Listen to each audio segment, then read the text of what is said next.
Is a restaurant a bad investment? It's a question I get all the time from restaurant people.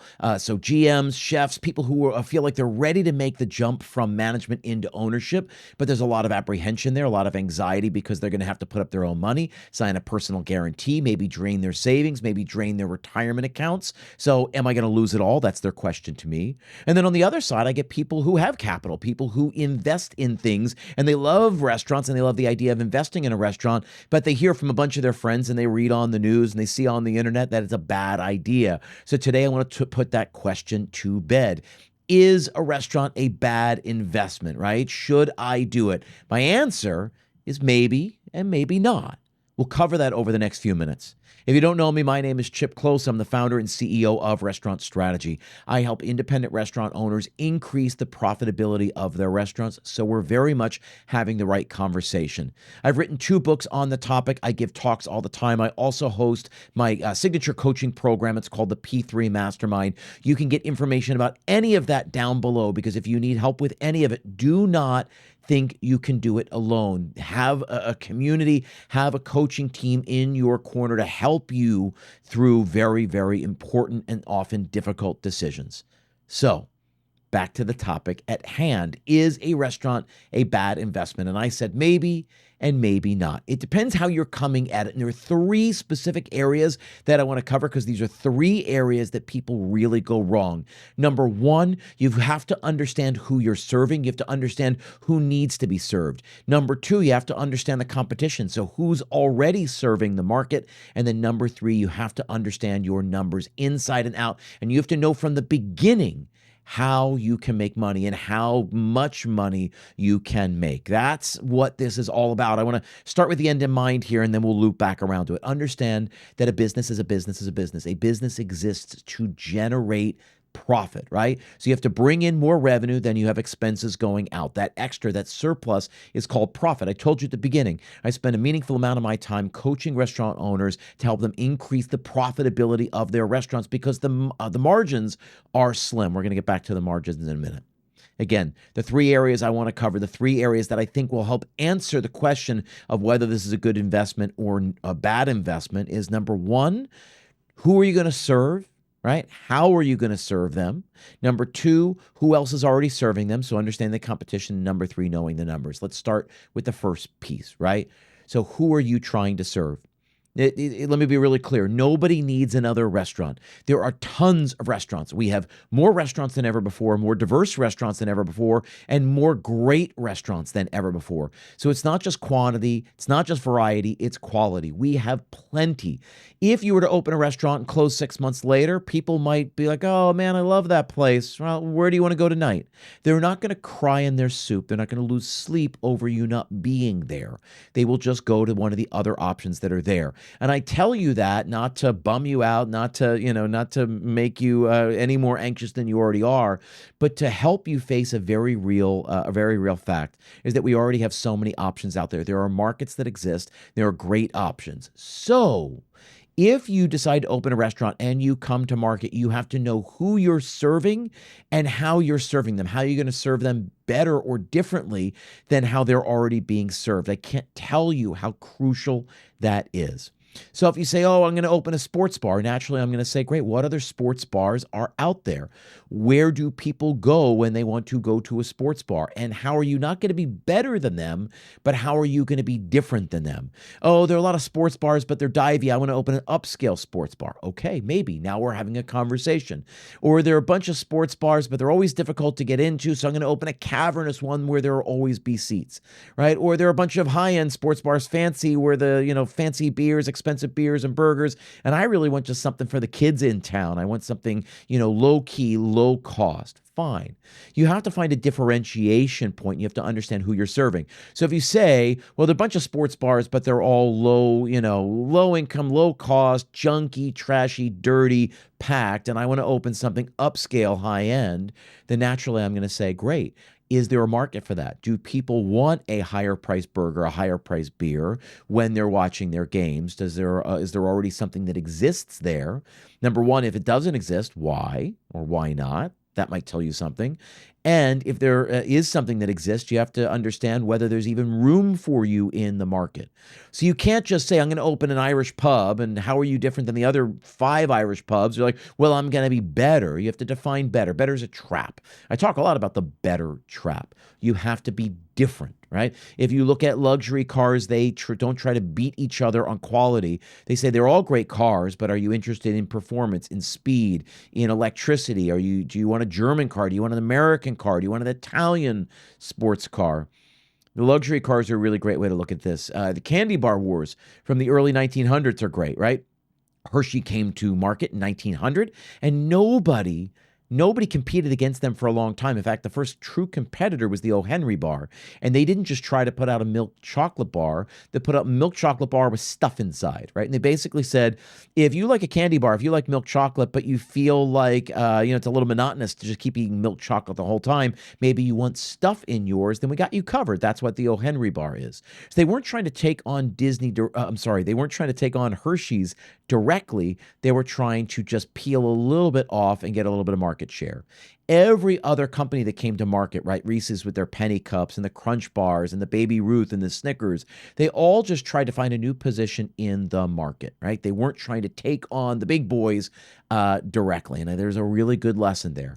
You don't need to put out something that already exists, and you have to put out something that exists but in a different way. So differentiation is your key, and it begins by being really empathetic, looking at the crowd that you're trying to serve. What does this community need? How can you serve them generously? So everything about here, we're in hospitality, so we're thinking about serving, but from a business standpoint, we have to think about serving our community. What do they need that they'd be willing to pay for? The second piece to that, right, is really understanding the competition. So I talk about this in my book, The Restaurant Marketing Mindset, right? But I say, right, who needs something that you're uniquely qualified to provide? How does your brand provide that, right? How does your brand serve that? And then when we talk about competition, it's who else is already trying to serve the market? Who else is already trying to serve that ICP, that ideal customer profile, right? The people are already being served out there, so who's already serving them and in what ways? Because you want to be part of a consideration set. So when people say, let's go out for dinner tonight, I don't know what you're in the mood for. I'm in the mood for sushi, right? If you got a sushi restaurant, you're going to be on a list with 3, 4, 5 other options within 5 or 10 miles. How do you stand out from them? If you understand your competition, you will then know how to differentiate yourself from the competition.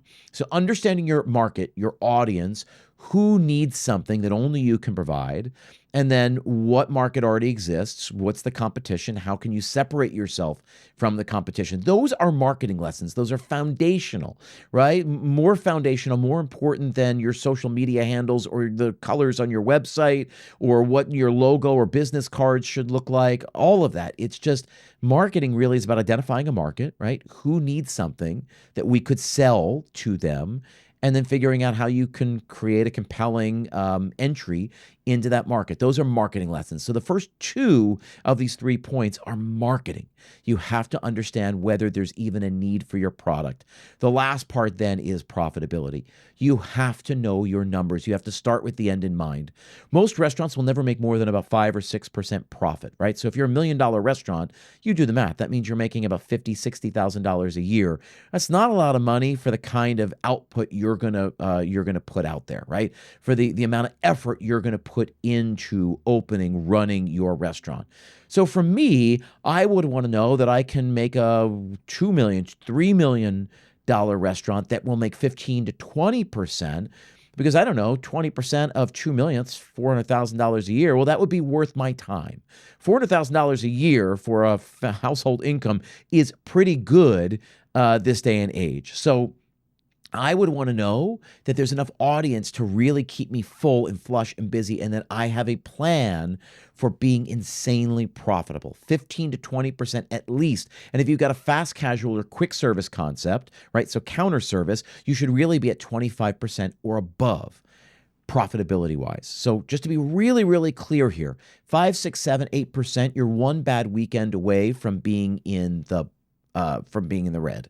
You don't want that. You want to be in the black always. We always make money. You build a business that can make money no matter what. So you have to understand your food cost, your COGS, right? What's it going to cost you to put food on a plate? What's it going to cost you to put beverage in a glass? And what do you need to sell that for so you can be profitable? Your all-in cost of goods number should be between 26 and 28. It should never be more than 30. Your all-in labor, so your salaries, your hourly wages, your payroll fees, your taxes, your benefits, all of that should never be more than 30%. The exception is if you're in a state like California, Oregon, Washington, Minnesota, Michigan, maybe Hawaii. But aside from that, your labor structure needs to be all in no more than 30%. And those two numbers combined, COGS plus labor, has to be no more than 60. The closer you can get that to 55, the better off you'll be. And again, when it comes to quick service, fast casual, so a counter service concept should be closer to 50%. If you've never heard these numbers before, then I'm glad to be able to introduce you to them. Prime cost, COGS plus labor, is called prime, and it should be somewhere between 55 and 60. If you want to make good money, meaning 15% or more in monthly profit, you cannot have prime cost higher than 60. So COGS plus labor cannot equal more than 60, which means if you're in a state like California and your labor is 35% all in, well, then that means your COGS percentage can't be more than 25% all in. It's just margins. So I told you we talk about margins. This is what we're talking about.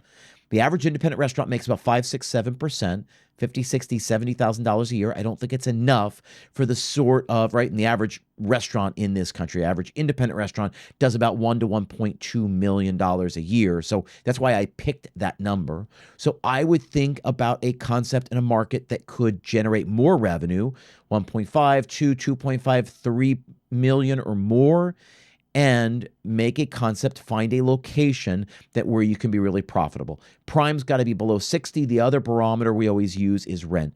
Your rent to revenue ratio can't be more than 8%. If you want rules for living, those are it. Chisel those in stone.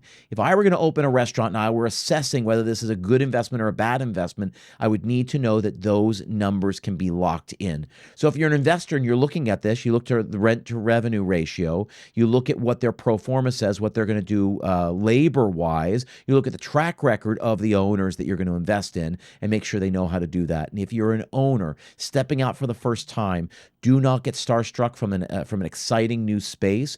Rent's got to be 8% of revenue max. Maybe if you're in a large market like Chicago, New York, San Francisco, LA, maybe 10 or 12% max. But then all it's doing is cutting into your profit. So that means really all that you can expect to make is about 10 to 12, 10 to 13%. The number's got to come from somewhere. It's 100 pieces to the pie. You're just trying to get 15 or 20 percent of that pie every single month. So is a restaurant a bad investment? I said maybe it is a bad investment if those numbers aren't there, if there is no need for your place, if there's plenty of competition out there and you're going to have to elbow your way to the table there. Maybe it's not right. Maybe it is a good investment if all those places are there.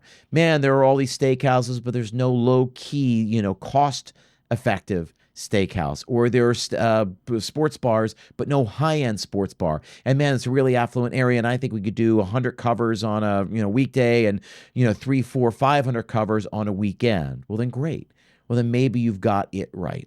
Those are the ways that you assess whether a restaurant is a good or bad investment. Again, my name is Chip Close. I am the founder and CEO of Restaurant Strategy. The number one way I know how to help restaurant owners is through the P3 Mastermind. It's my coaching program. You'll find more information in the captions below in the notes. Make sure to go grab some time on the calendar if you want to hear more about it. And make sure to follow this channel. Come back if you want more content like this.